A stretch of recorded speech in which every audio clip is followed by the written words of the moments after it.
well, and hope you've been able to catch up with the earlier sessions today that we've had with Sutapa Prabhu and Amarendra Prabhu. This third session that we have today is a continuation of the previous session.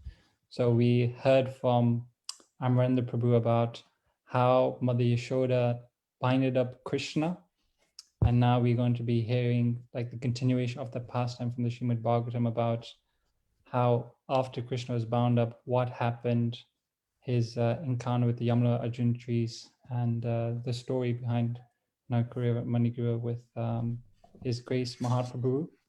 We're very honored to have Mahatma Prabhu. He is a Srila Prabhupada disciple. He's been giving talks for the last 40, 50 years, many years. I'll just read a few things from his bio. There we go. Just looking for it. Okay, so Mahaprabhu was born in Los Angeles, California in the 1950. At the age 19, he first met Prabhupada through the Bhagavad Gita as it is. And later that year, he met Srila Prabhupada personally in Los Angeles. In 1970, he moved into the temple in Berkeley, California, and shortly received first and second initiation. He went on to do a variety of services, including book distribution, Sankirtan leader, temple resident, college preaching, congregational development, and various educational projects. This has culminated in the work he does today, developing workshops, social media, online courses, and books both for devotees as well as the general public through his company called Sattva. And if you want to find out more details, the website is called thesattvaaway.com. And he practically shows the many ways that better Krishna... than just going to Mahatma Das. Okay. Better for now, mahatmadas.com. Okay. It's better for devotees. For devotees. Okay, thank you, Prabhu. He practically shows the many ways that Krishna consciousness offers solutions to today's challenges, and writes and teaches in a way that resonates with devotees and people in general by helping them see life as spiritual practice. Mahaprabhu is well known in ISKCON for his recorded and live music, most notably his recording of the Brahma Samhita, but also his workshops on essential topics such as japa, forgiveness, humility, vows, and marriage. He is based in Alachua, Florida, with his wife Janva and his daughter Rajasthandri, and he travels for about 4 months a year. So I used to, not anymore. not anymore. Yes, due to the pandemic. For a while. Yeah. So without further ado, I present you Mahaprabhu to take us through the deliverance of the Yamuna. How long does this go for? I forgot to look at the schedule. Sure. So we plan to go for about 1 hour, 1 hour, 15 minutes. And then we've got like about 15 minutes for Q&A. Okay. And then at 7 o'clock UK time, so I think that's 2 p.m. your time, we'll have Arti and Damodar to prayers. Okay. If we could aim for about that sort of thing, that'd be great.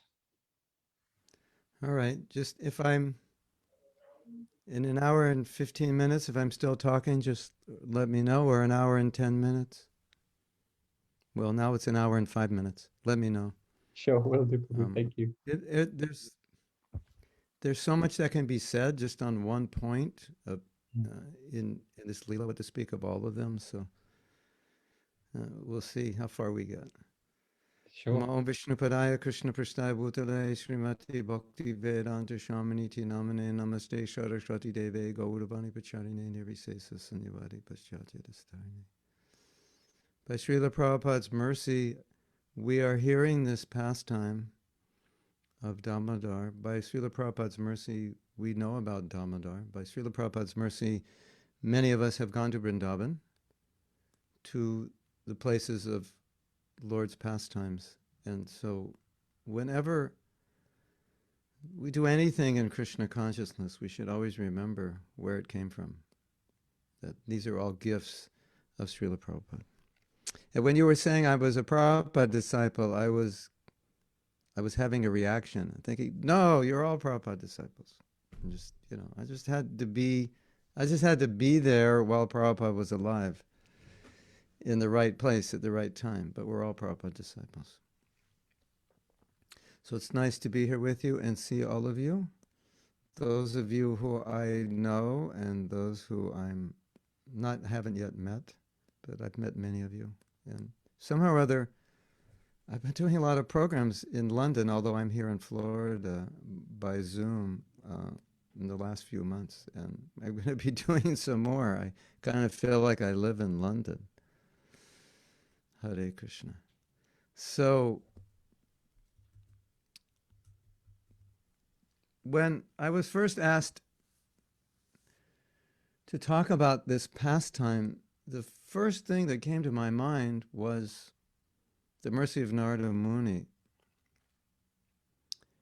And then, of course, thinking about the mercy of Prabhupada and thinking how the mercy of Krishna is manifested through the devotees. So I want to go through the Leela, but I definitely want to spend some time focusing on that. I think it's important. And I told my daughter about the topic, and she said, "Oh, well, it seems from this Leela, if you want love of Godhead, then you just have to get high and go out with your girlfriend and, go play in a river somewhere, and you'll get love of Godhead." Joking that way, but that's actually what happened. And then I was thinking, but this is not so far-fetched, because some of you may know that when Prabhupada went to San Francisco, just north of San Francisco, you've heard of the Golden Gate Bridge. If you go across the Golden Gate Bridge, you go into a nice area of lots of farm and forests and country, much like your country, much like the wonderful Great Britain. And there were devotees living on a ranch or a farm together. Well, they weren't devotees yet, but they became devotees. How many of you know that story? Well, I can't see most of you, but you can do your little emoticon hand. You know the story. It was a ranch Prabhupada went to. Who knows the name? I just forgot the name. I forget the name. But anyway, this was during the hippie days. So during the hippie days, there were lots of communes. And Prabhupada went out there, and they were all naked. Prabhupada went there, and they were all naked. And he preached to them. So it's very similar. What's the name of that ranch? Oh, I remembered it this morning. I can't remember it now. It doesn't matter. So, and one devotee, one of my godbrothers, tells me a story. He was doing farming. He was naked, and he went up and shook Prabhupada's hand while he was naked. So my daughter joking is actually true. And of course, they're hippies, so they were all getting high every day. So what Narada Muni did, Prabhupada did. Interesting way to start the story. So, is it Morning Star Rant? Somebody just mentioned that. Yeah, Morning Star, yeah. And so, yeah, Morning Star. Those are kind of indigenous Indian names, like Morning Star, and like they would name places after nature. So,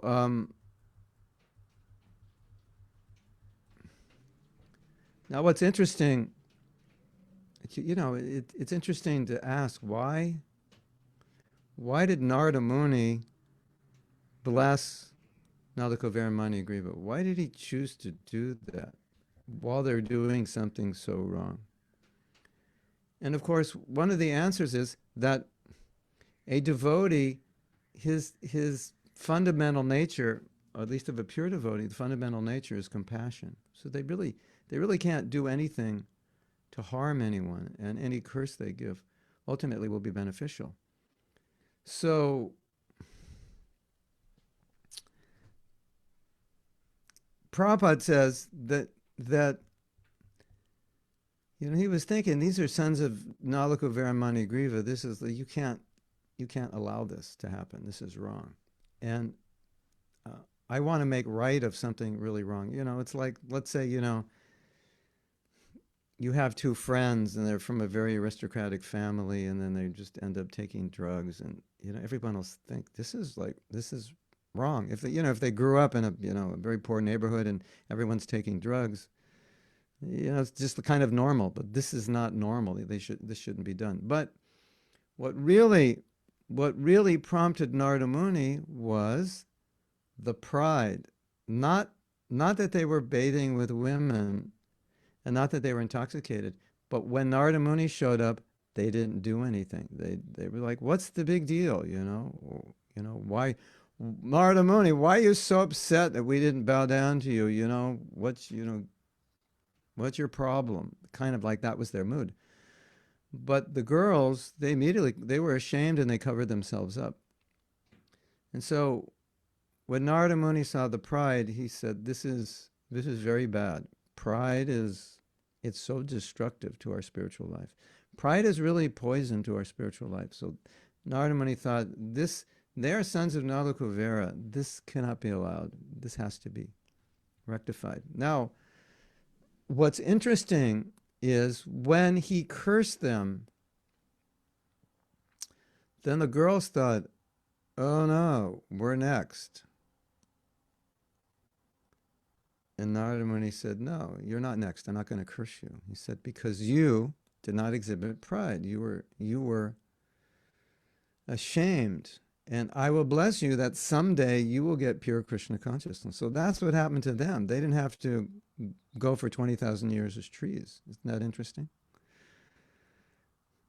Because they didn't have pride. The other thing, which is also interesting, is that if you look through the Bhagavatam, you will see again and again and again, when a devotee becomes proud, Krishna does something to curb their pride. He's always curbing the pride of Brahma, the pride of Indra, the pride of this one and the pride of that one. And you could say he was curbing the pride of Hiranyakashipu, of Kamsa, Hiranyaksha, all of them, by killing them, Ravana, and so forth.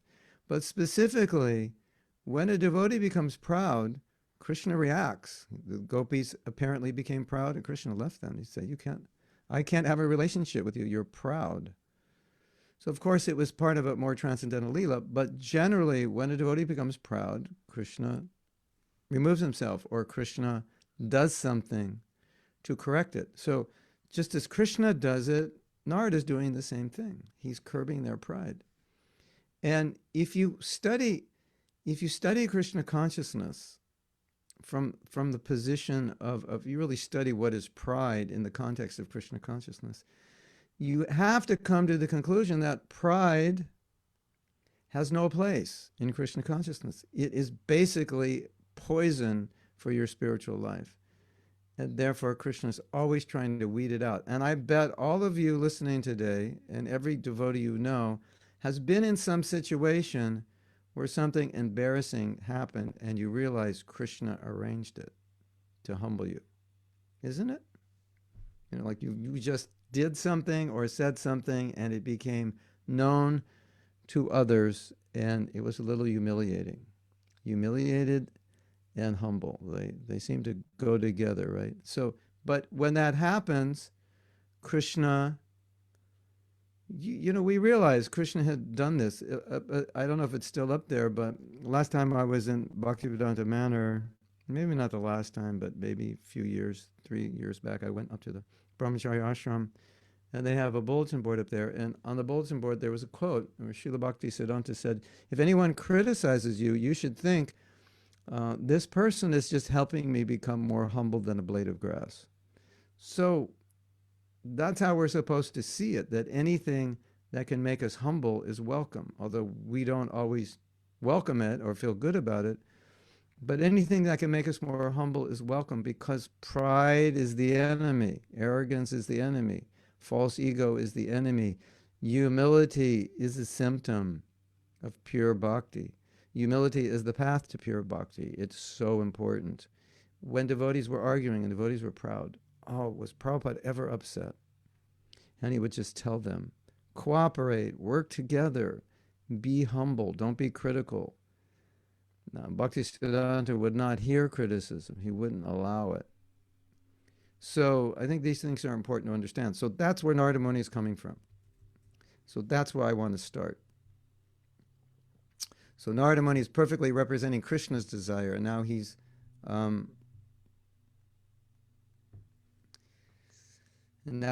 doing Krishna's work.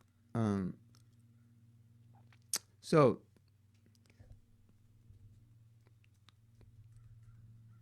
Narada Muni curses, right? So now what's the problem now that the curse is done? Well, Krishna is obliged to his pure devotees to do whatever they say. So it's like Krishna doesn't have a choice now. Now he's got to show mercy on Nalakuvera and Manigriva simply because his pure devotee said, you will be blessed eventually. This curse I'm giving you is going to purify you. I have to curse you as trees because I have to humble you. And then Nalakuvera and Managriva said, okay, we were expecting worse than this, so we can deal with it. And they said, but what about in Vrindavan? Can we be a tree in Vrindavan? And Narada Muni said, okay, you can be a tree in Vrindavan. So, it's looking better. It's looking good now, right? They thought it was going to be worse, like, maybe a worm and stool for 100 years of Brahma, and they get only 20,000 years. And by their standards, 20,000 years is not a long time because they're demigods. So that's like a drop in the bucket. And so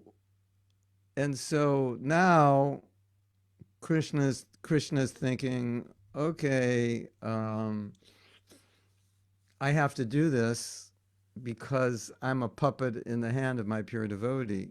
And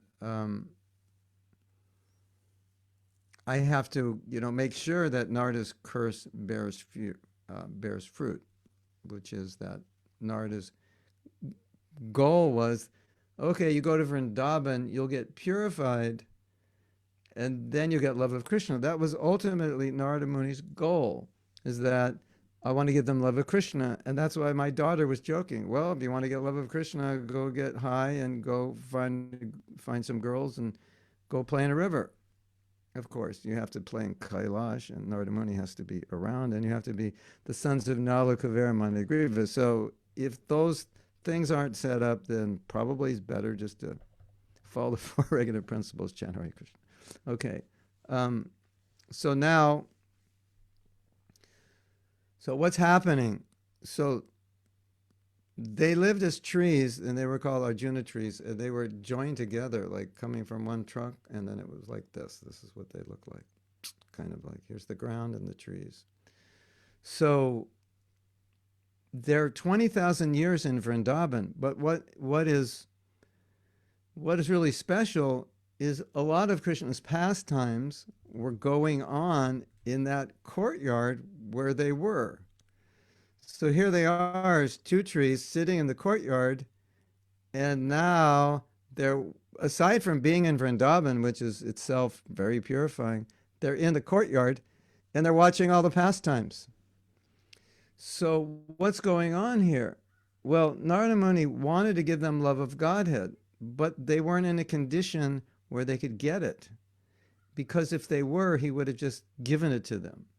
So Narada Muni's idea was, well, you have to live as trees, which is be your punishment and your austerity, but you'll be in Vrindavan, you'll get purified, and then after all that purification, you'll get to see Krishna's Leela, and then you'll be totally ready.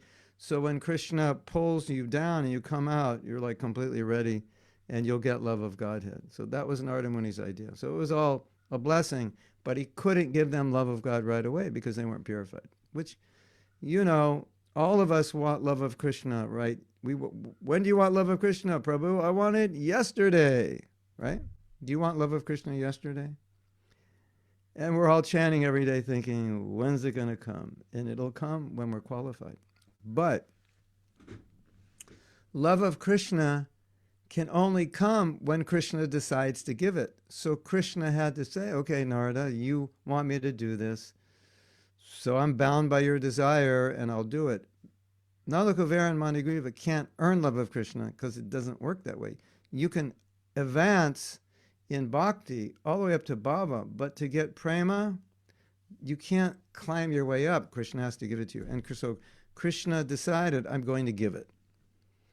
And now they're ready to get it because they've been sitting in the courtyard for 20,000 years in Vrindavan, and now in the last few years they're getting to see Krishna's pastimes. So you've probably been telling the story. I don't know how far you got into it, but I thought we should start right at that point when Krishna starts dealing with the mortar. Is that the place I should start? Siddharth? I'm assuming I should start there because that's kind of what you asked me to talk about. So where we left off previously was, was just where Mother Yashoda is basically bounded Krishna.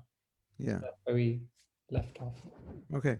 So now Krishna's bound up and she goes away. And he's like, oh my God, my mother is like angry with me. She threatened me with a stick. I've never seen that before. And, you know, it said that she wasn't really binding him to punish him. She just didn't want him to run around and create more mischief. So she tied him up. Did you know that? Did he explain that?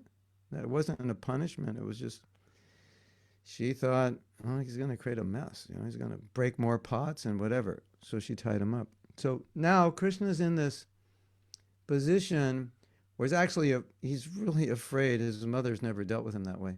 And later on, hopefully you'll hear in the story that when Nanda Maharaj comes out and he sees what happened after the trees fell, and he's like, Jasoda, why did you type your son? It's really bad. He was really upset with her. And he was so upset with her, she ended up going away and just hid in her room. And Krishna was upset with her also. And I'm getting ahead of myself, but I just want to say one thing. It was so interesting. She got upset. She went in her room and just stayed there. And then Nanda was dealing with it, everything. And Krishna was upset with her also for being tied up and punished. And then eventually Krishna calmed down. And when Krishna calmed down, she calmed down, and she came out. They're so connected that she feels what he feels. That's interesting. Okay, so now, you know, the trees are there. Krishna's tied up, and Krishna's thinking, okay, so, you know, I have to like fulfill Narada's desire. This is what he wants, so it's like it's time to make it happen. So for his sake, I'm going to bless Nalakuvera and Manigriva. And even though they weren't qualified to meet Krishna, they had actually no qualification. Because the Acharyas say, you know, it's not because they were wealthy and sons of Kuvera per se. There's no material qualification for bhakti, so they weren't really qualified for it. So as we know, it's only because Narada Muni wanted it. So just to give you a visual picture of how it worked, Krishna, he got on his knees. You know, so he's tied to the mortar. There's ropes around him, right? So how is he going to move it? So he got on his knees, and all his friends were up on the hill watching. And what happened, interestingly, his friends couldn't come down. By Yogamaya's potency, he wanted his friends to not be there because Nalakuvera is going to come down and he just wants to deal with them alone. So the boys are up on the hill and they're looking, and Krishna's like kind of looking at them, smiling, going, check this out, what I'm going to do. And the boys are thinking, I wonder what he's going to do. Because he does so many amazing things. I know he's given us that look like, okay, I'm up to something. And it's going to be wonderful. But they don't know what they're going to do. And now they can't come down. They're just like, they try to come. They can't move.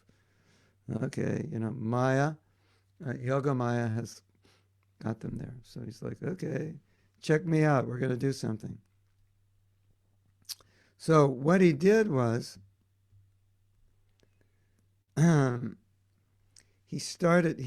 Krishna's thinking, if I go too fast, everybody's going to hear what's going on. And he wanted to liberate Nalakuvera and Manigriva without anybody knowing anything. So if I move the mortar too fast, it's going to be loud. Everyone's going to be thinking, what's going on out there? So he had to do it very slowly. But then the boys are looking at it, and he's not even pulling it, and the mortar's moving. And they're thinking, what's going, did you see that? The mortar's moving. He's just sitting there, the mortar's moving. How is it moving? And then they're looking, and they're seeing the rope is pulling the mortar, and he's just sitting there. He's not doing anything. And it describes the rope is like, it's like pulling and it's coming up. So Krishna didn't have any support from the rope, and he was moving forward, and he fell back because otherwise the rope was tight, kind of holding him, and then he fell back. And so the acharyas say, the two things they say. They say the rope and the mortar were living entities, devotees, or that they became living entities when they were touched by Krishna. But it amounts to the same thing, which also explains why in the last prayer of Damodarashtaka, the last prayer, Namaste Dudamne Spora Dipti Damne, Satyavrata Muni is praying to the rope. And I don't know if you ever thought that was strange, that he would pray to a rope. I always thought that, well, what is this rope he's praying? Why is he praying to the rope? And so here we understand the rope is a devotee engaged in Krishna's pastimes. So he's praying to the rope as a devotee. If someone is engaged in Krishna's pastimes, you can pray to them. They've seen it. They have mercy to give you. So that was the idea. So the rope and the mortar are living entities, and they were moving.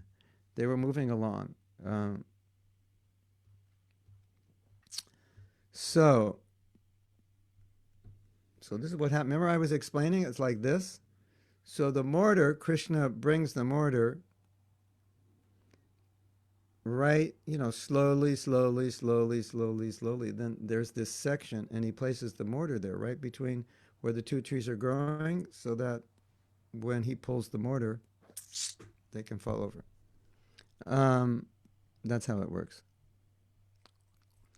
And the mortar and the mortar, because it's a living entity, was, they're fully into the pastime, right? They know what's going on, and the mortar is helping.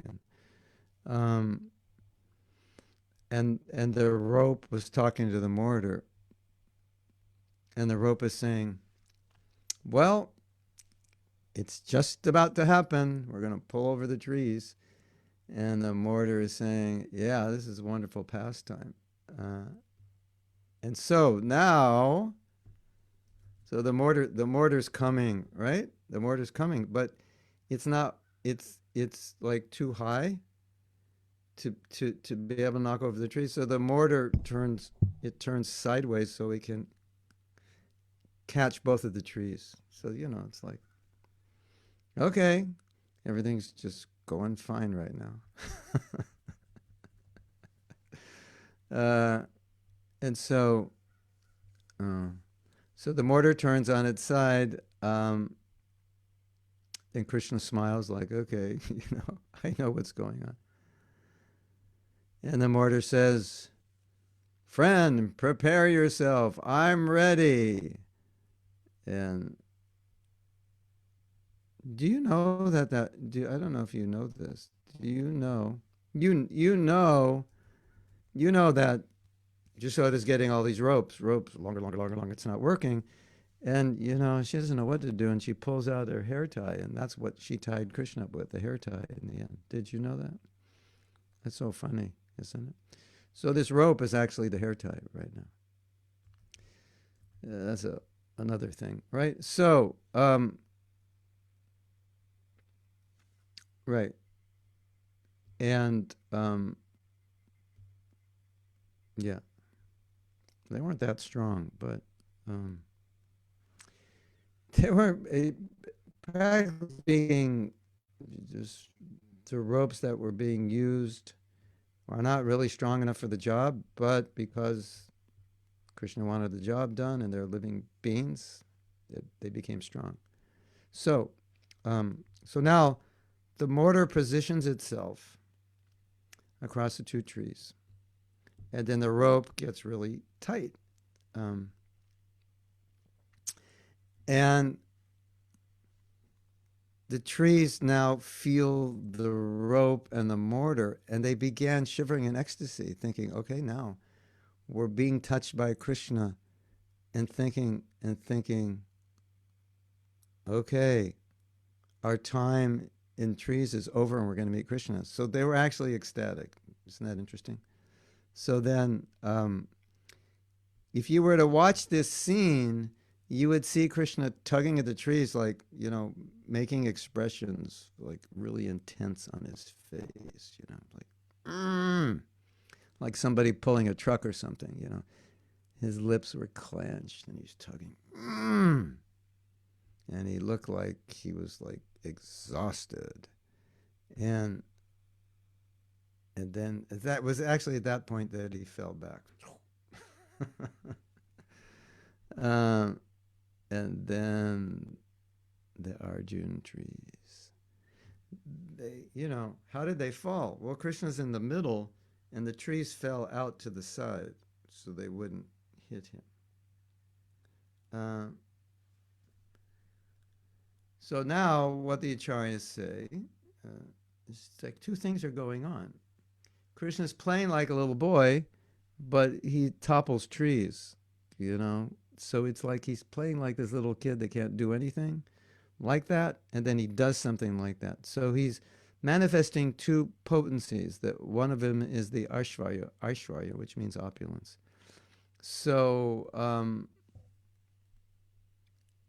but he's manifesting his sweetness as a child,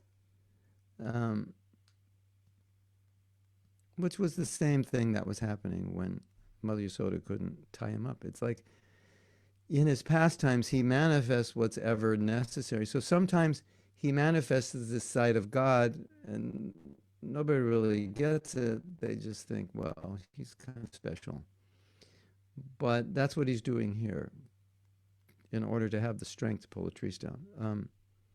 But it looked like, from Krishna's perspective, he's like struggling, but actually that was just play. It was quite easy. It was all happening by this Aishwarya Shakti. But it was, so he was just a little boy. So it was cute. Now, there was the trees fall, right? And there's this huge, huge, huge, huge sound. And even the demigods could hear it. So obviously, the Brajbasis who were all in the house, his parents and the others, they heard something. So, and here in this story, it said that it was such a sound you couldn't even describe it. It kind of sounded like thunderbolts. And the residents of Braja were like, what is going on here? And they kind of became frantic. And it said they fainted, which of course gave Krishna more time to deal with Nalakuvera and Manigriva.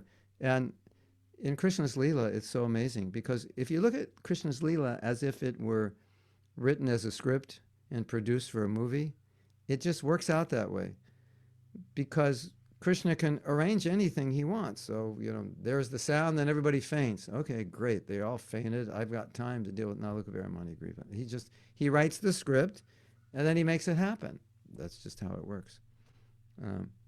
Somehow or other, when the trees dropped, all the friends went, ah, like that, and they were fine. And they still couldn't come down, because still Krishna hadn't dealt personally with Nalakuvera and Manigriva. So they were just sitting there, and they were fine. Like, yeah, he's our friend, he's like, he does all kinds of things. We have not, cowboy boys are like fearless. They've seen Krishna do everything. So,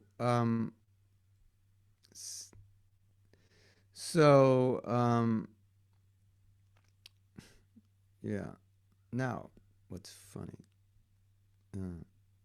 this scene keeps happening.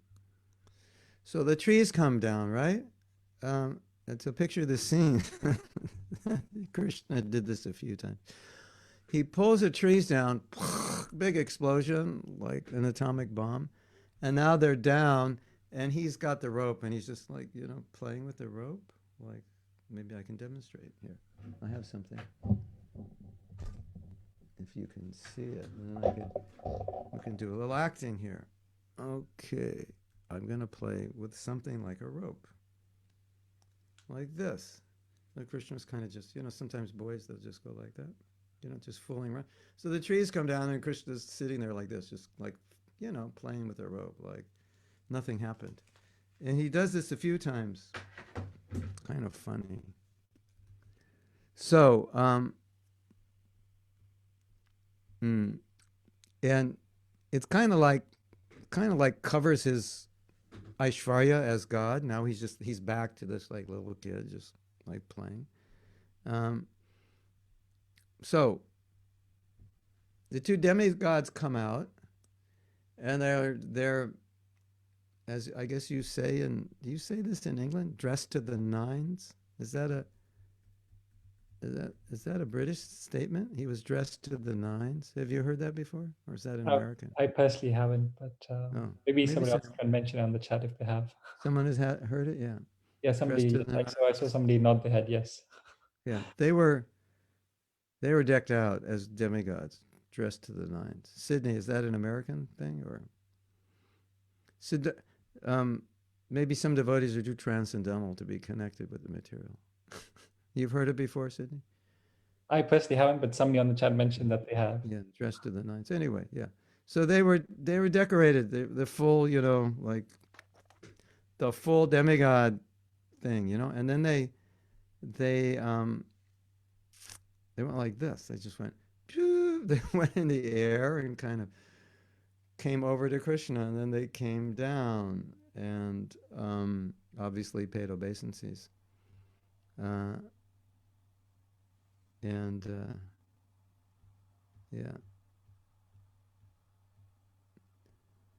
And they bowed down, obviously folding their palms, and they began to pray. And they said, and Krishna, he wasn't even looking at them. And they began their prayers, and Krishna's playing with the rope, and these guys are like coming up and coming down. And he's like nothing's happening. And so they start praying, oh Krishna, and then, when someone calls your name, you look up, and then Krishna, oh, you guys. And so they begin praying, and they're saying, we understand that this curse was all your plan to free us from the sin we were doing. And sometimes, you have that experience in life, and something bad happens, and you realize, oh, this was all Krishna's plan, because I was on a crash course. I was destroying myself. So they began telling Krishna that we understand this is your causeless mercy, and we're just like so appreciative. And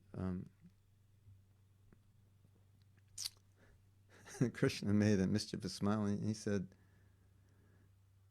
this is so many things Krishna said, we don't have time for it, but Krishna, we get the basic idea. Krishna said, I'm just a naughty boy. I'm a naughty coward boy tied to a mortar. Look at me. I'm just like, got punished by my mother. Like, why are you respecting me? You're like exalted demigods, and I'm just like this little coward boy is getting punished by his mother. So Krishna's playing with them, smiling mischievously. He's playing with them, and they know who he is. And they said, no, you're not just a coward boy. You liberated us. Coward boys can't do that. Only the master of the universe can do that. And we know you're the supreme person. Krishna clapped his hands and laughed. And he said, Krishna's playing with them. Krishna likes to play and joke. He said, why are you making up stories about me? Like I'm the master of creation. Can't you see who I am? Can't you see I'm just a coward boy tied up by my mother? What's this? Like I'm the controller. But Nalakuvera, then he understood, okay, Krishna's playing with us, so he went along with it. And so he started saying, no, we know who you are. It's Brahma Samhita. So he's going to go with it because he knows Krishna's going to play with him. So he's bringing in all the Shastra.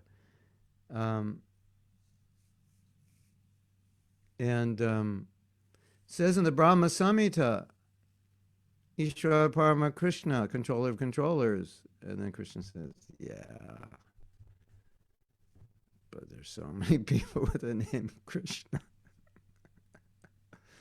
So, this is fun. It's like Prabhupada sometimes would debate with his disciples, and he would take the devil's advocate. So, then Manigriva comes in. First it was Nalakuvera, then Manigriva comes in. But there's only one who tends Sarabi cows and who's served by the gopis. And he plays the flute. And then Krishna turned away. He didn't say anything. And then he went like this. Like, okay, keep going. Like, he didn't deny it. He said, just keep going. Let's hear what else you're going to say. And Manigriva felt like, okay, he's going to listen. He's okay. We can glorify him now.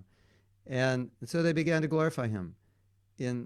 Again, you've mercifully liberated us and from our bondage. Then Krishna starts playing with, so many prayers like that. Then Krishna starts playing. Are you saying that I'm responsible for your misdeeds? Like interpreting it that way, that, you liberated us and somehow or other I'm entangled in your misdeeds. And, because it's a philosophical point. Well, ultimately, everything depends on Krishna. He's the ultimate controller. So Nalakuvera says, well, you permit everything to happen, so you're the remote cause ultimately. So it's like, you let us do it. So they're having this philosophical discussion. And then Krishna says, so you mean I did everything and you're free of offense? And then they said, Krishna's playing with them. They said, no, we take responsibility. But because the scriptures say, you're the cause of everything, we think that we are worthy of your grace because you can give us your mercy. You could do anything. And while this is going on, Krishna's like, now he goes to the mortar and he's playing with it. And they're like, the demigods are like, why is he playing with the mortar?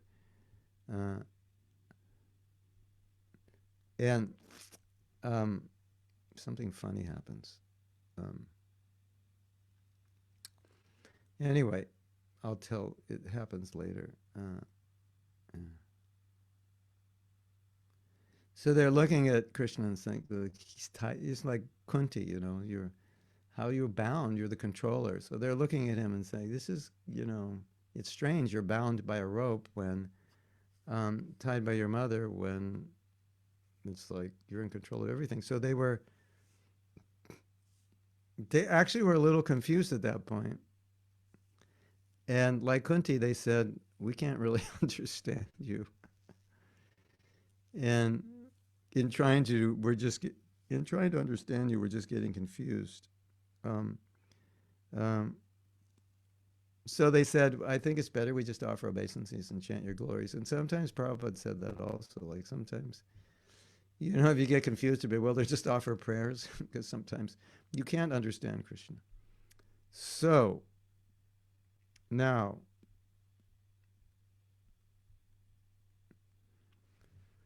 so at a certain point, Krishna saw they're getting really bewildered. They don't know what to do. So Krishna said, okay. Then Krishna did something. This is interesting what he did. So he saw that, he's playing with them and they're getting confused, back and forth. Why is he saying this? And he's God and he's bound by ropes and is he joking with us or what's going on? They're getting a little confused. And then Krishna bestows the Sambit potency on them. Sambit is the knowledge potency. And all of a sudden, by his mercy, they understand everything. Isn't that amazing? Wouldn't you like the Sambit potency? Just, then it's like everything's clear. I understand everything. So, he felt sorry for them. He said, I'm playing with them, I'm bewildering them. So he gives them the Sambit potency. And they became ecstatic because now they could understand his position.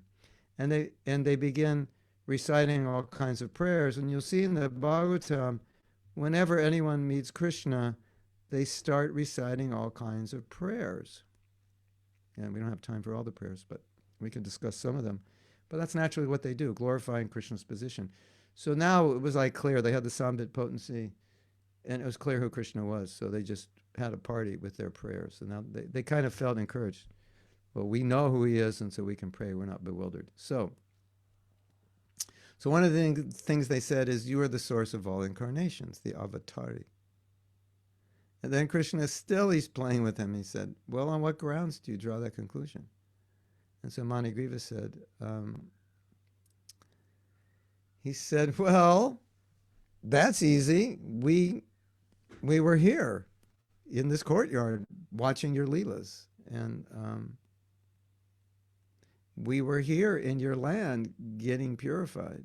And, we saw you kill Putana, Tranavarta, Saktasura. And, these weren't the activities of a little cowherd boy. These were the superhuman activities of the Supreme. And then Nalakuvera said, and we saw you reveal the universe. They got to see this. Isn't that amazing? Who else saw this? I was under the impression nobody saw this. When Krishna opened his mouth, Mother Yasoda saw the universe, but Nalakuvera and Manigriva, they saw it also. That's amazing. Would you like to see that someday? So they saw all these things. And so they said, look at Krishna. We saw this. You can't fool us. We saw this. We know who you are. And then they bowed. They put their helmets to the ground. Kind of interesting, right? They were demigods and cursed as trees, and they came out with their, beautifully dressed. Don't ask me how that happened. I can't say, but demigods can do it, I guess. And so at this point, they're becoming very ecstatic, and they're just like, they can't say anything because Krishna's so amazing. They're just looking at Krishna. You could imagine all the different emotions. And they were crying, and they stood up. They were wiping their tears. And then they saw the cowherd boys up on the hill looking at them like, oh my God, something like that. Oh my Govinda, what's happening? And they're thinking, are these boys, like, are they going to get us in trouble? Are they going to get Krishna in trouble? And, that crashing was pretty loud, and all the Brajavasis are going to come. And they said, I think we need to go now. But it was difficult for them because they didn't want to go. So they said, they were just thinking, for this Leela, it should have a good ending. It's better they leave. And they asked him, and said, well, can you give us some instructions? Something we can fulfill, what we can do. And they said, whatever you instruct us, we have this desire. We always want to be your servants and the servant of Lord Shiva, Narada Muni, and all the Vaishnavas. And they said, and the cowherds. We want to be servants of the cowherds. And then Krishna said, well, service of the Brajavasis, that's pretty rare. And Nalakuvera said, we know, but guess what? We're seeing you, and that's also rare. So, anything's possible, right? And so they were humble, and Krishna likes humility, and he liked the desire. So he said, well, actually, you're disciples of Narada, so why don't you go to him? And by my grace, he will fulfill your desires, because I'm pleased with both of you. He'll fulfill your desires. But because I'm pleased with you, you can ask a boon. So, all your desires will be fulfilled by Narada, but you can ask a boon. And they looked at each other, and they were smiling, Nalakuvera and Manigriva, and looked at Krishna's feet. And they asked what every pure devotee asks, which is, give me pure bhakti. No, They ask what every pure devotee asks: give me a Mercedes-Benz and a big Tudor house. No, that's not what they asked. They asked, they asked for pure bhakti. That's what every pure devotee asks when Krishna says, "What do you want?" Then they said, may our mind and senses be engaged in devotion. And they went down with each sense. May our minds be engaged in this way. May our tongues be engaged this way. May our ears be engaged this way. It just went down the whole list of senses. And then they asked, and please, can we always think of the residents of Braja, no matter where we are? Yeah. And then they thought, could you come visit us at home? And they thought, no, we're not going to ask that. That's not right. And then Krishna says,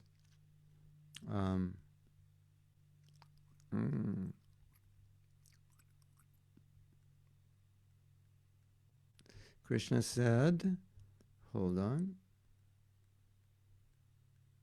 This is like interesting. This is kind of funny. This shows Krishna's mind, like where Krishna's at in his mind. So Krishna thought, they're glorifying me, and I'm like sitting here shackled by a rope. And they're telling me I'm the Lord, but I'm tied to a mortar. It's like, that doesn't seem right. And so when Krishna was thinking like that, he started smiling. And like this was kind of a serious time, and it was confusing Nalakuvera and Manigriva. And his smile kept getting further, wider, because, and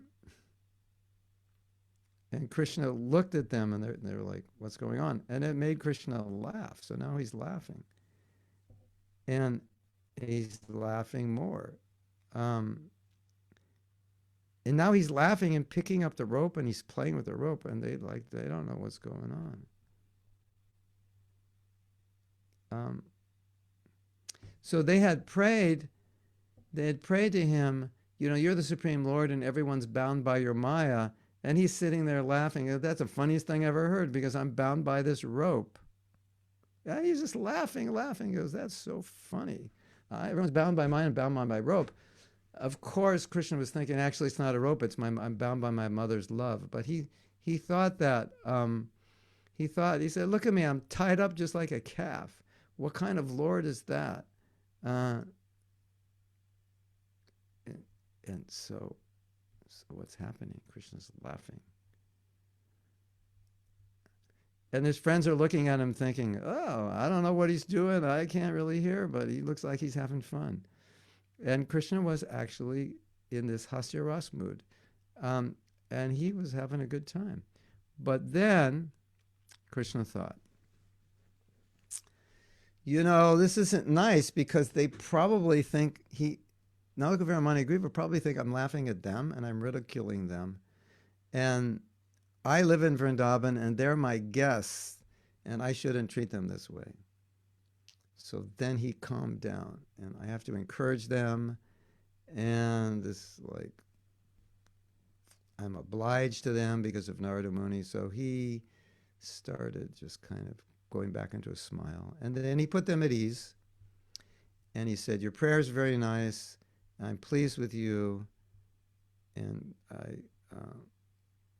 I'm pleased that you recognize Narada Muni as the cause of your good fortune. And then they started smiling. So everything is like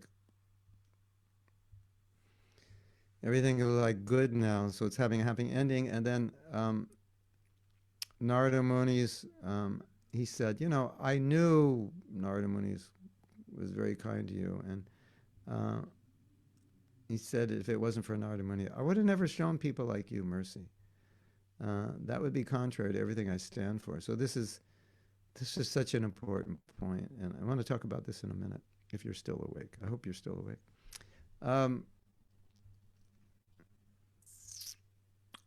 So, it's like they went through all of this, and now Krishna's telling them, you didn't deserve this. It was only because of Narada Muni. So Krishna's intention is not to make them feel bad, but they did feel bad. But it was to glorify Narada Muni. So, but I think it was just icing on the case for sobriety, because Krishna told them later, don't do this again. Don't ever offend devotees. And so, he's just kind of making that point. So now it's becoming a little sober. And he said, actually what happened was Narada took away your wealth. And your wealth was your blindness. He took it away. And therefore, that was the thing getting in the way. There's a whole discussion in Bhagavatam about that, how wealth can get in the way if you're not careful. And he said, Narada has made you sober, and he's brought you close to my pastimes, and this is the real blessing that you've gotten my pastimes. And then what happens is, which is so beautiful, Krishna stops and he starts meditating on Narada's love for him. And he was thinking, Narada, instead of being with me, he makes this sacrifice that he goes everywhere to preach, all throughout the universe. And Krishna started crying. And then Nalakuvera and Managriva could feel, okay, Krishna's feeling like this intense love. So this story ends on this note of the mercy of the pure devotee on the conditioned soul, which is so obvious from this story, how much mercy was there. And Krishna himself is appreciating it so much. So we can also imagine that Krishna is feeling that with Prabhupada, who is doing what Narada Muni does. Very similar things. So Krishna knows what they're thinking, and he's just, because Narada's their spiritual master now, and he's just glorifying Narada. That, what a blessing it is to see a sadhu. And what a blessing especially to see Narada Muni, to have a spiritual master like that, who was so dear to me and offered his life. And then he said something, which it's pretty significant, and we talk about this a lot, and I think it's important for those who are separated from their spiritual master or who never saw Prabhupada. He said, more important than being in their association is to hear from them. And so,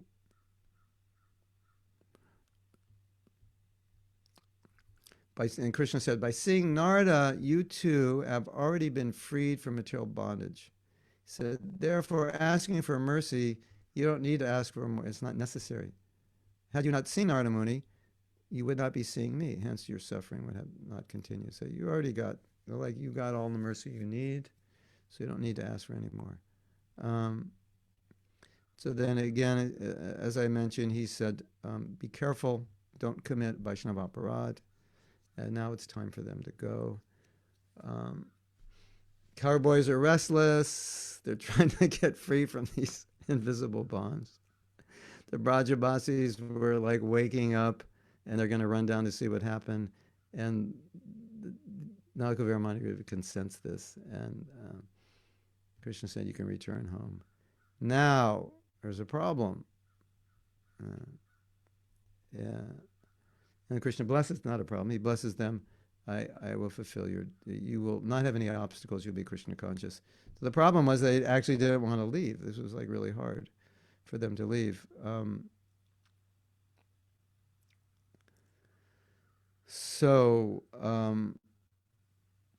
Yeah, you could imagine, right? They had to leave. And they were, their legs were numb, they were crying, they were perspiring, they didn't want to go. This was an amazing moment in their journey in this universe. Anyway, they had to go. They circumambulated Krishna. They paid obeisances to the ropes, and Krishna gave them a loving glance, and he said, please go. They bowed down one last time, looked back at Vrindavan, and then off they were. And they were feeling separation from Vrindavan. They've been there, you go to Vrindavan for 2 weeks, you feel separation. They were there for 20,000 years. Okay. So that's the story. Now we have, I've only been going 55 minutes. I just wanted to talk a little philosophy. Is philosophy allowed today? Is that okay? We had enough.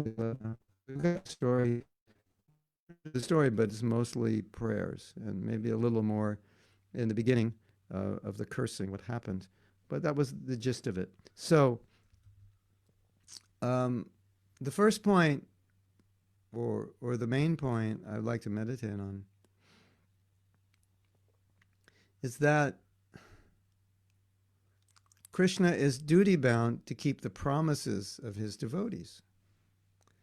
And I don't know if you know this story, but it's very interesting because this is the time to tell the story about 16 rounds and 4 regulative principles. Because Prabhupada said, if you chant 16 rounds and follow 4 regulative principles, you go back to Godhead.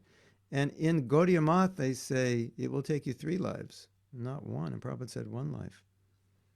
And so here we see in this story something impossible happened, in which Narada is blessing these 2 people to get prema, and they don't deserve it. They're not qualified. There's no reason they should get it. The only reason they should get it is because Narada asked Krishna, and Krishna therefore has to do it.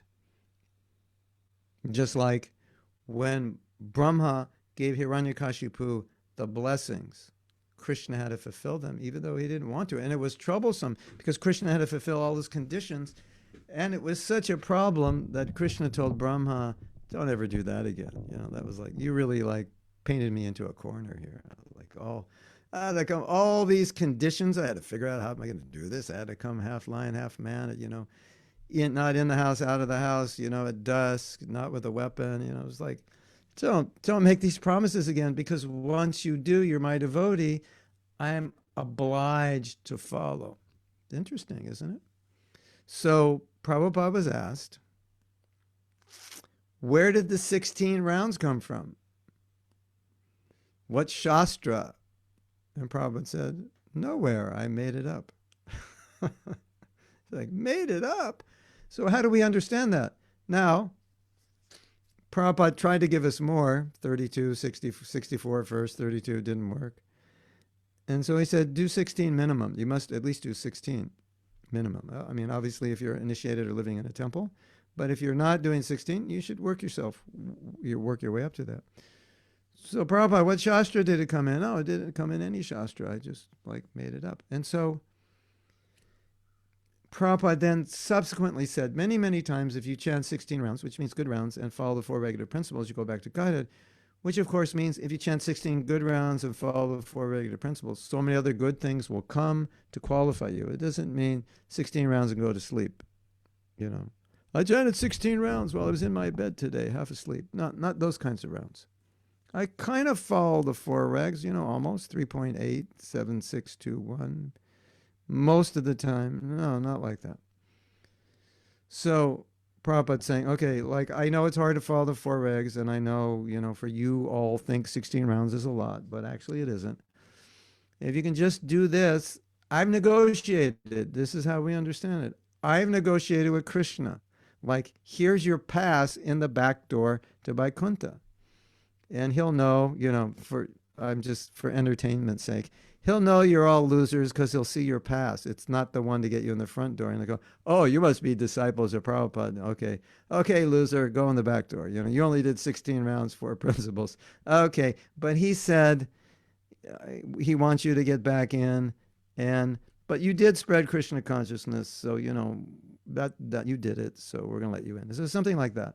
So you know, you have a pure devotee, and the pure devotee says, Krishna, accept them if they do this. And we're like, okay. So that's how we see it, and that's how we understand our connection with Prabhupada. And if Prabhupada will ask Krishna to bless us, we'll be blessed. If the pure devotee will ask Krishna to bless us, we'll be blessed. If the pure devotee is pleased, we'll be blessed.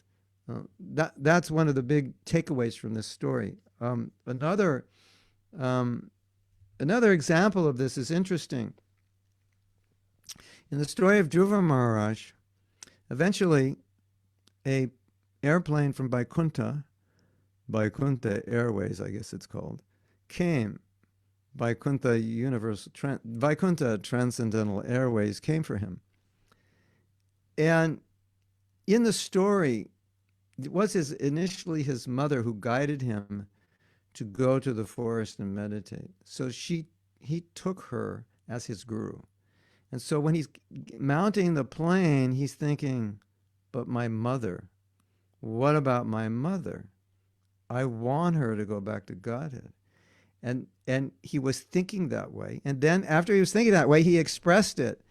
And the Vaikuntha Dutas, they said, don't worry, she's getting on another airplane. It was already fulfilled just because he wanted it. So that's the nature of Krishna. For the pure devotee, he just thinks of something and Krishna fulfills it. And Vishwanath Chakravarti Thakur said that this is what Krishna likes to do most. He likes to fulfill the desire of his devotees. And you're thinking, yeah, but I always wanted a Mercedes-Benz at a Tudor house, and all I live in is in a stinking little apartment. And I have to take the underground. What's going on here? And it's, because if Krishna gave you the Mercedes and Tudor house, you'd never come to the temple. That's what's going on.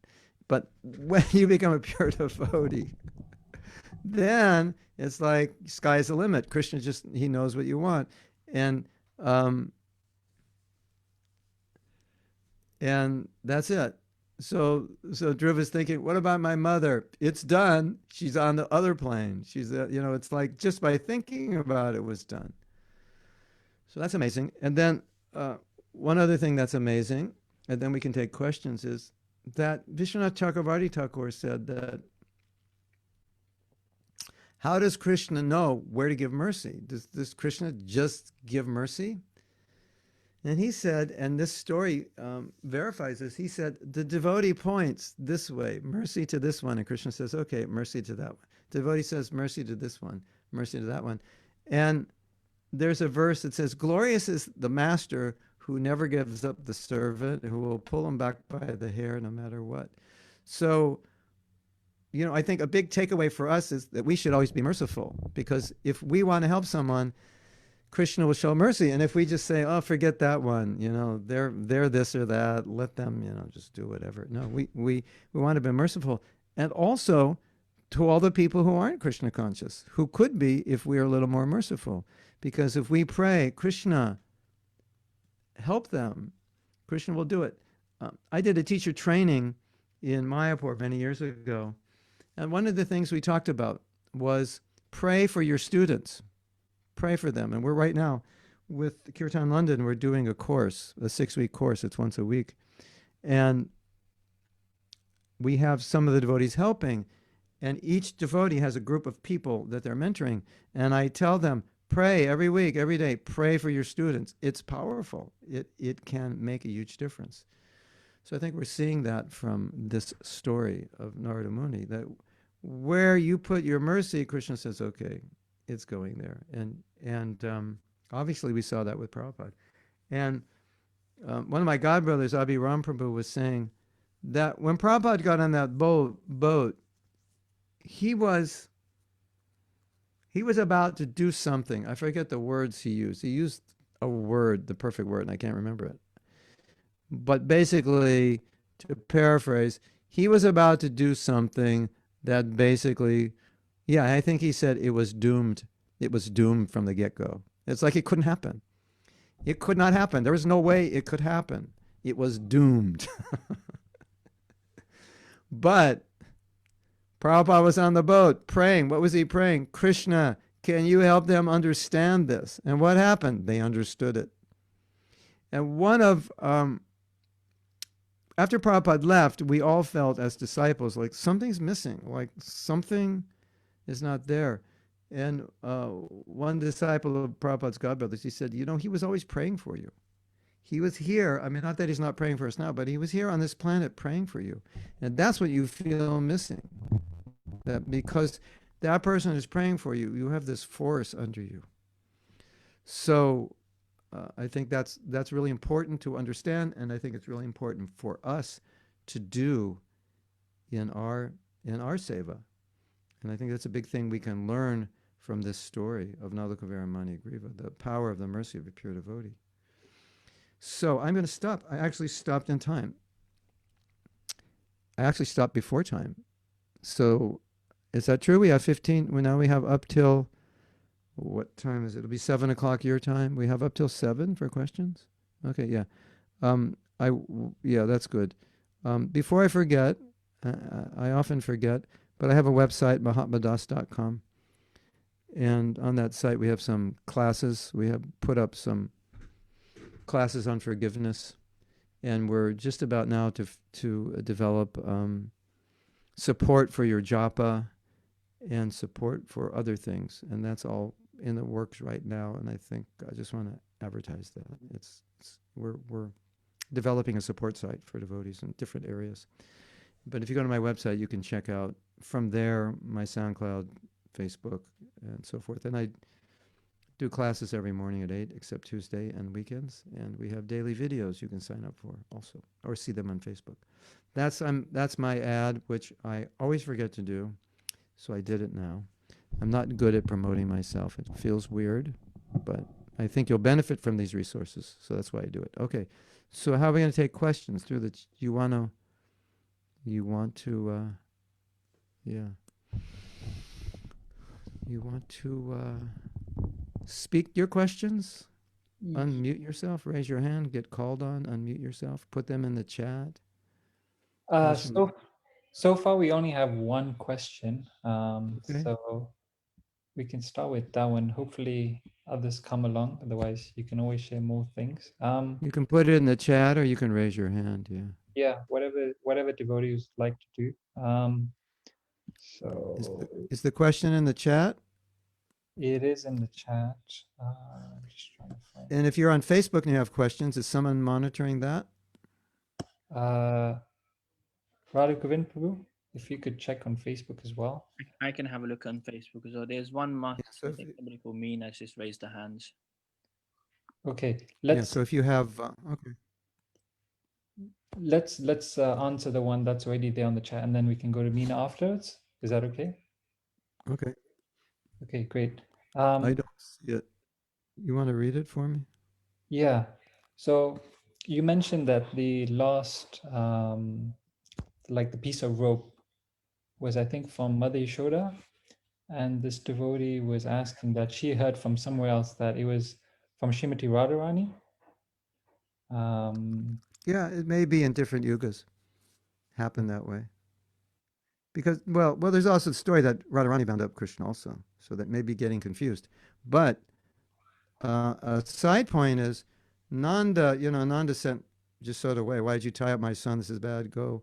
And then Nanda took the rope off, and then all of a sudden, when he took this rope off, it manifested that unlimited rope that she tried to tie him. So, in this Leela, in these Leelas, anything happens. But I don't know if you're conflating those two Leelas, or it could happen differently in different yugas. Okay. But that's how I've understood it. It was, it's been told to me, it was her. She was tying her hair with it. But when Nanda took it off, it was all the ropes. So, that's, of course, another major instruction, mercy versus effort. But you probably already talked about that in the last pastime. But it's such an interesting thing because you don't. It's such an interesting thing because you don't think effort and mercy go at the same time. You think they're contradictory. Yitamam prapadyante. They're not. Krishna wants to see. Krishna's ready to give you everything, but he wants to see, are you ready? Do you want it, and will you work for it? That's okay. Mina, you had a question? You want to unmute yourself? Hare Krishna. I just have a question. Your class is wonderful, very nice, so inspiring. Thank you. Thank you. But sometimes, not many times when you chanting, I'm chanting, I cannot focus, your mind is wandering, still I chant 16 rounds, just think that I'm not doing proper my round because I cannot focus sometimes on Yeah. You know what you should do? Tomorrow at 7:30. Well, Jai Radhe, there's a class we're doing a japa session tomorrow, I think, for the devotees in Birmingham. Hold on a second, because we're going to talk about this. I just want to look. Tomorrow, ISKCON Birmingham. at noon is going to sponsor me. Well, I don't know if we're talking about japa there, but I'm not sure. I have to check. But there's another one. No, Pastimes of Vrindavan, Temples of Vrindavan. No. At 12:30 tomorrow, your time, I'm going to answer your question in an hour talk. So, Jairade, do you have that info? It's if you don't, we will get it to you. Is it practical tips to improve japa? Yeah. It's Yes, called yes, I do. 7:30. She'll put it up. So if you can watch that, it'll answer your question better than I can answer in a few minutes. But if you want a quick answer, here's the quick answer, Meena. Find the switch that turns off your mind. Figure out where that switch is. And hit that switch before you start chanting japa. And I will elaborate on that tomorrow. We can't hear you. You're muted.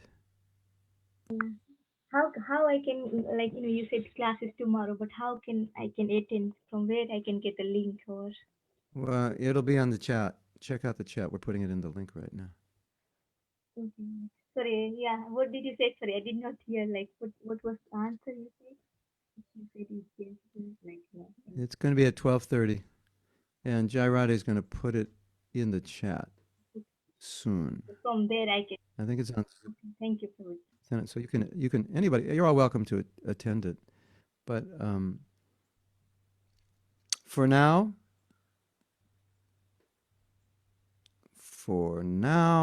the answer is find the switch to turn off your mind, and you'll be fine. But if you don't find that switch when you chant japa, you will travel through the universe, everywhere and anywhere but Krishna's lotus feet. Okay. Practical tips to improve Sunday. Do you have a link there, Jairade? Do you have a? I don't have the exact password for that, but if she doesn't have it, then after we end class, we'll get it and we'll put it up. I have the Zoom number, but I don't have the password written out. And so, okay, do we have any other questions? No, we don't have any other questions. So if any devotees have any other questions, feel free to raise your hand. And we checked, there were no questions on either Facebook or YouTube.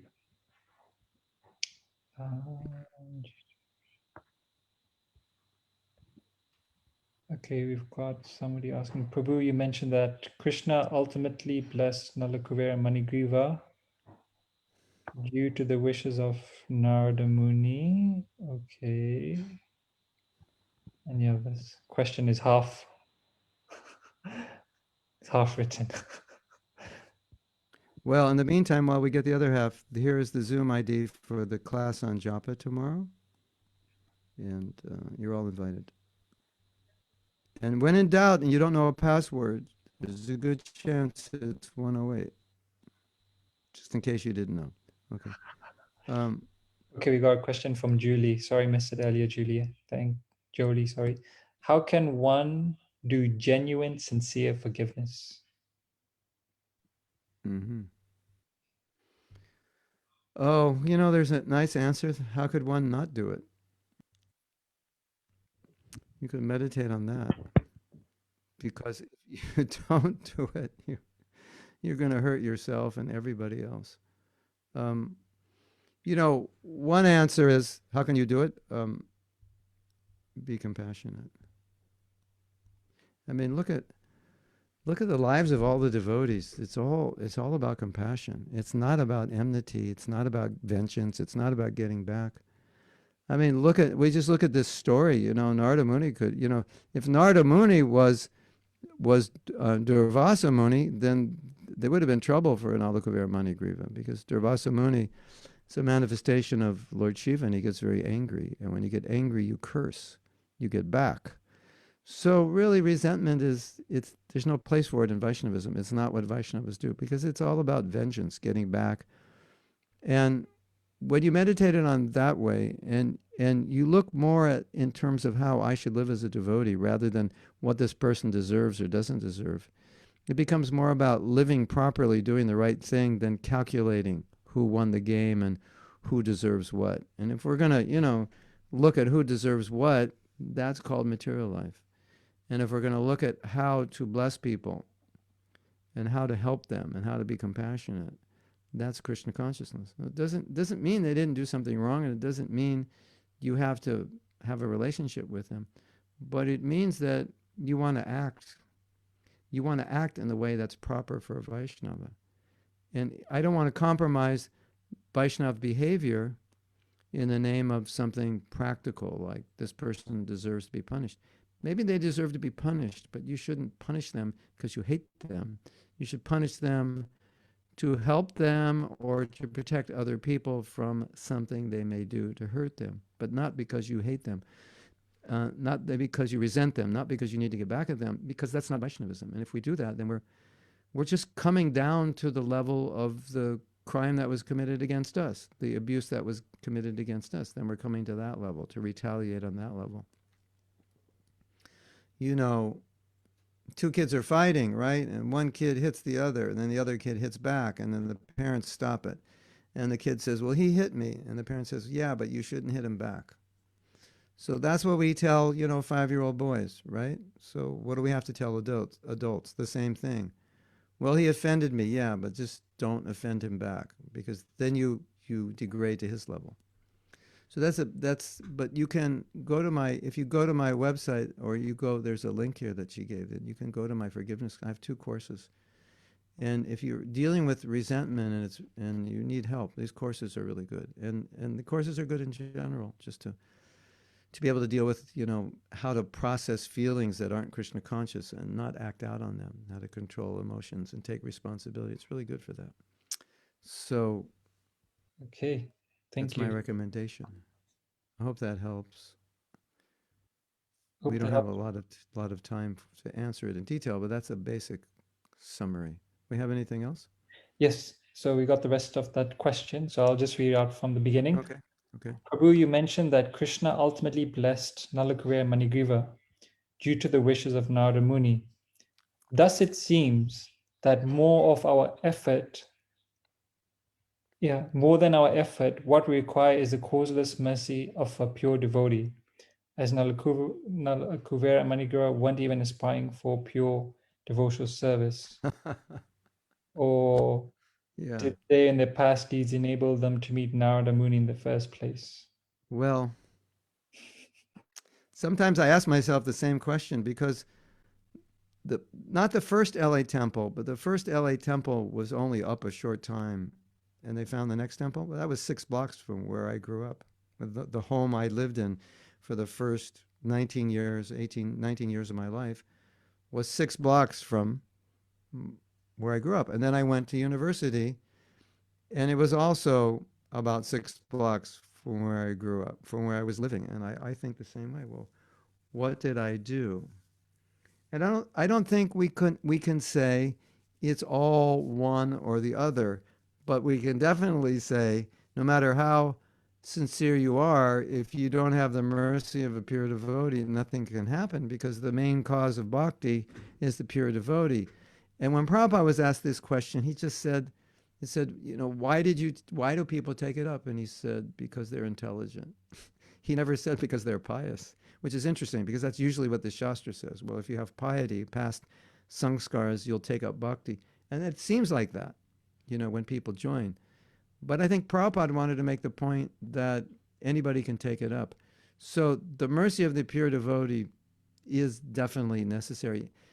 And this story is unique. It's kind of like Kripa Siddhi. And Prabhupada said, you can't count on Kripa Siddhi. You have to do something. It's like, you could get the university degree, in the mail for not going to university because you wrote an amazing book, but don't count on it.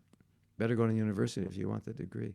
So I think that's how we understand it. And if you want mercy, you will get it. But you have to be somewhat qualified for it by your action. And you have to show Krishna you want it. And you show by your prayers, by your sincerity, by your desires, by your efforts. And then Krishna says, okay, I can see you want this, and I can see you can never get this on your own. I have to help you. There's no way. You'll never do it. But you keep trying to do it like you can, knowing that you can't, that only Krishna can do it for you. That's how it works. So I think this story just underscores the power of the mercy and how it can be given to anyone of any condition. But I don't think we should take it as a principle that, we should just wait for it. Like my daughter said, go out, go find a girl, get high, and go in a river, jump naked in a river, and wait for Narada Muni to come. Wait for Prabhupada to show up at the Morning Star. Yeah, but all those people that Prabhupada showed up for at the Morning Star were, they wanted to be devotees. You know that. And we could say, Nalakuvera and Managriva at heart wanted to be pure devotees, and so that's why it happened. That's how we'd have to look at it. And for random people that don't want, they'll have to learn life after life how to do it. It's going to take time. Okay. Thank you. We've just got one other quick question, if that's okay, Mahatma Prabhu, before we wrap up. Okay, if I can do it in 2.5 minutes, we'll try. I hope it's a simple question. Did the two demigods, so it's from an anonymous person, did the two demigods go back to Godhead, or did they have to return to the planet? They went to their planet. That's Krishna told them, go back to your planet. Your parents are waiting for you. You've been gone You've been gone a while. I'm not sure they know where you are. Go back. And he said, you'll go back there, and there'll be no obstacle. You'll engage in pure devotional service. Everything will be good. And you see that sometimes, like, I think, why are they going back there? Maybe there's some desire to be there, or Krishna feels that's the best place for them, and they can spread pure bhakti there, and Krishna bless them. You'll remember Vrindavan and pure bhakti. So yeah, that's where they went. I guess they wanted to go there, and their parents will be surprised at the change. Or maybe his father needs him, to count money. I don't know. Hare Krishna. Yeah, that's the answer. That's the answer, Mr. Anonymous.